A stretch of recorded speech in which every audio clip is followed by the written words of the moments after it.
Sometimes I ask myself why certain manufacturers produce certain products. In this respect, we've got the Philips 242E1GAJ, which is quite a mouthful in itself. It's a 24-inch, 144Hz panel that can be found for around £150 in the UK. If you go for the 27-inch model, it moves up to around £200. If you're interested in it, the links in the description below will take you to your localized Amazon store. Also down there, and yes, this is a shameless plug, you'll find a link to my Instagram. So if you do use that social media platform, I'd very much appreciate a follow. It's at TotallyDubbed. And if you're interested in all electric or hybrid reviews or news, do check out Totally EV. Your support would be equally appreciated. So let's kick things off and talk about what you actually get for around £150. Well, as I mentioned, it's 24-inch or 23.8-inch to be exact. You've got a VA panel that runs 144Hz at full HD, so that's 1920 x 1080p. Now, it's got a quoted response time of 1 milliseconds MPRT and 4 milliseconds G2G, and it's got AMD Freesync premium technology built in, where you've got an HDMI 1.4 input and also a display port to choose from. You've also got built-in speakers as well. The built-in speakers aren't great, but they'll suffice for most people who are using it for, let's say, Windows notification or let's say basic music listening. Now, elsewhere, the stand is fixed. In other words, it only allows you tilt adjustment. If you do want to have more adjustments or a more flexible stand, you can also remove the stand of this monitor, or indeed buy the more premium or more expensive Philips model, which will cost you a little bit more, and in this respect will give you, well, more adjustments in terms of your stand. Here, I have no problem with the stand. It is a little bit wobbly as it's made out of plastic, so just worth bearing that in mind. On the plus side, despite being in a budget monitor, it has a three-sided borderless design, and therefore it means it takes less space up on your desk. And even in terms of its styling, I have no issues here whatsoever. So I'm very much pleased with what Philips have achieved here at this budget price tag, given the styling of the monitor. And now we get onto the OSD that can be accessed through a set of small buttons found on the bottom right of the monitor. I do find them a little bit hard to press. Now, you've got low blue mode, you've got the inputs which you can select between DisplayPort and HDMI. Now, in terms of picture modes, you've got MPRT, which might be of interest for gamers, and then you've got a variety of different options such as the smart response, which we'll talk about in the gaming section of this review, and then pixel orbiting and overscan and all that stuff as well.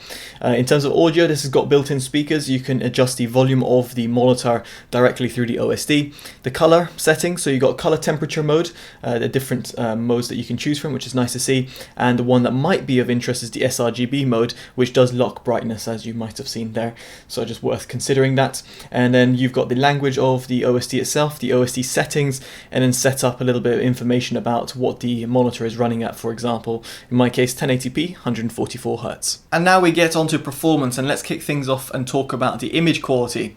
Now here, the monitor has a VA panel, as I previously mentioned, runs at full HD at 144Hz. Now, the monitor hits 97.6% in sRGB gamut coverage, but it was overzealous at 141.3% in gamut volume. In other words, it's going over the sRGB scale. Therefore, it should come as no surprise that the actual color accuracy tested against sRGB, the sRGB standard, was an average of 4.4 delta E with a maximum of 12.07. In other words, it's not really great in this color accuracy, and therefore is actually, well, not really tuned for pinpoint color accuracy. Now, while this won't bother most gamers, it will bother those people who want a more accurate screen and therefore will be using the panel for, let's say, some Photoshop work or let's say video grading.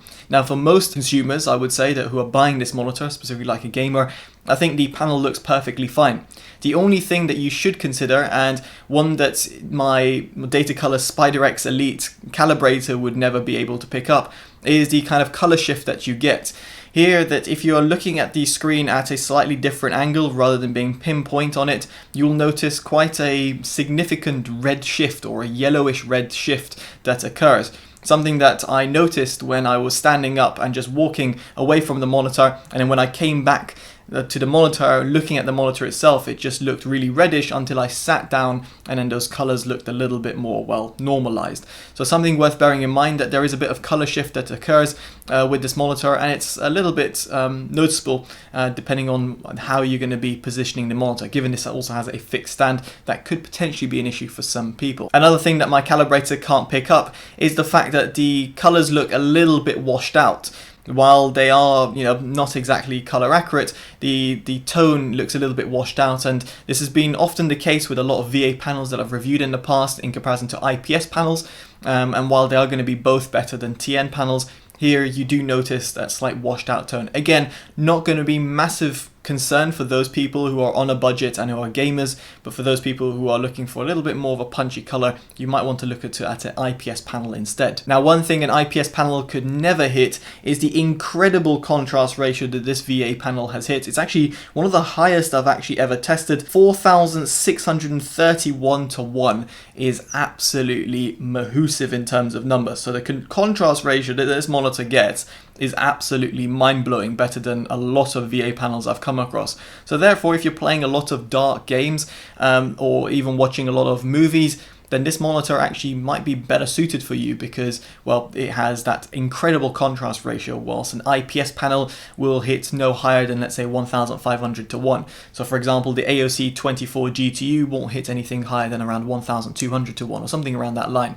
So in other words, this is a great panel for that contrast ratio. Now, in terms of brightness, the maximum nits I got was around 310 nits. Now, this will depend in terms of the mode that you use, but if you were to use it in its peak brightness in user mode, you get around 310 odd nits. Minimum brightness is around 74 nits, whilst in MPRT mode at the maximum level 20, you get around 85 nits. So that might not be bright enough for certain people, but while for other people, you might find that the actual 74 nits minimum brightness is actually a bit too, well, not as dim as you might expect.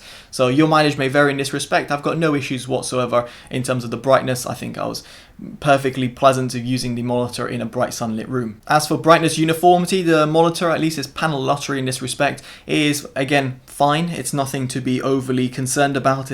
My panel was a little bit off on the bottom left hand side, and in terms of backlight bleed, it was minimal. Well, again, in comparison to an IPS panel, the VA panel here will be a little bit more superior because, well, it doesn't suffer from that IPS bleed, and you'll be able to see for your pictures for yourself. Now, while image quality is important, the most important part here is its gaming performance. And I was very much intrigued to see how it would specifically compare to one of the best budget gaming monitors, well, as I've ever tested, and that's the AOC C24G2U, which comes from the same company, by the way, Philips AOC, part of the same sort of group.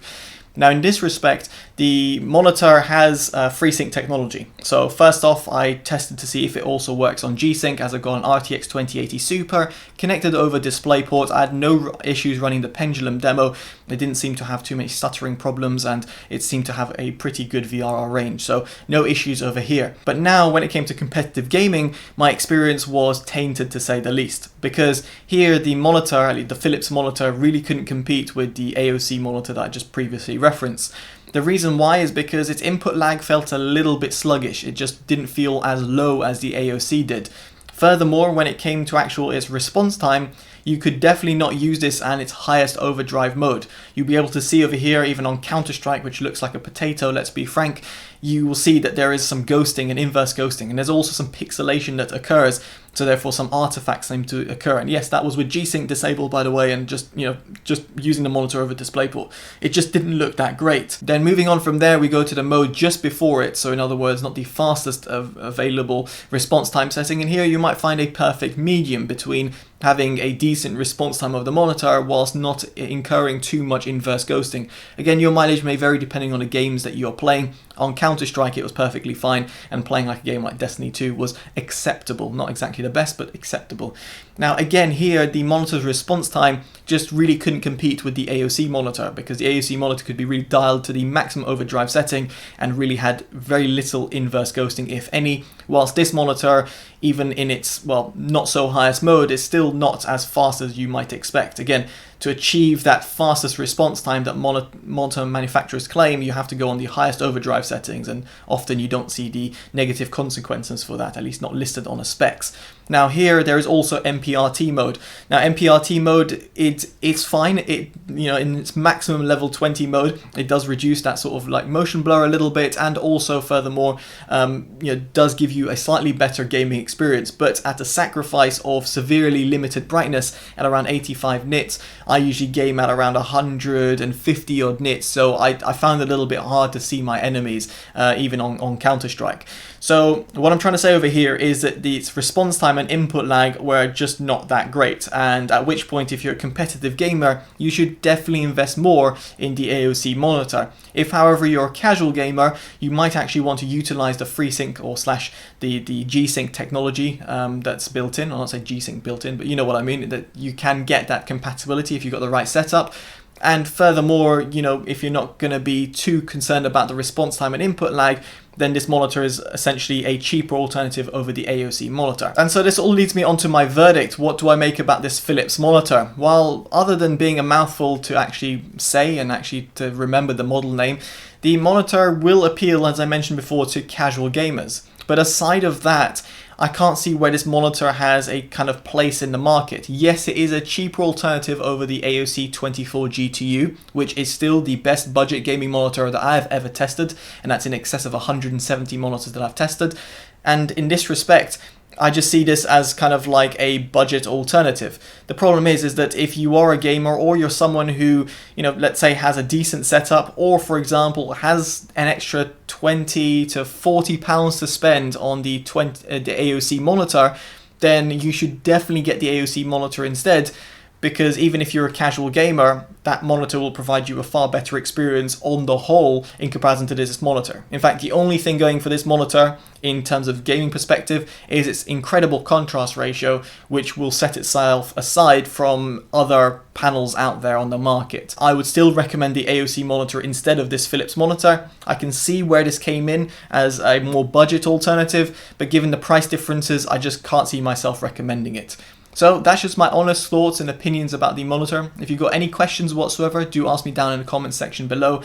And of course, if you like this video, give it a like, subscribe to see more honest, unbiased, independent content, and of course, favorite and share to help the channel grow. Alright guys, I've been Totally Dubbed. Take care, and bye-bye.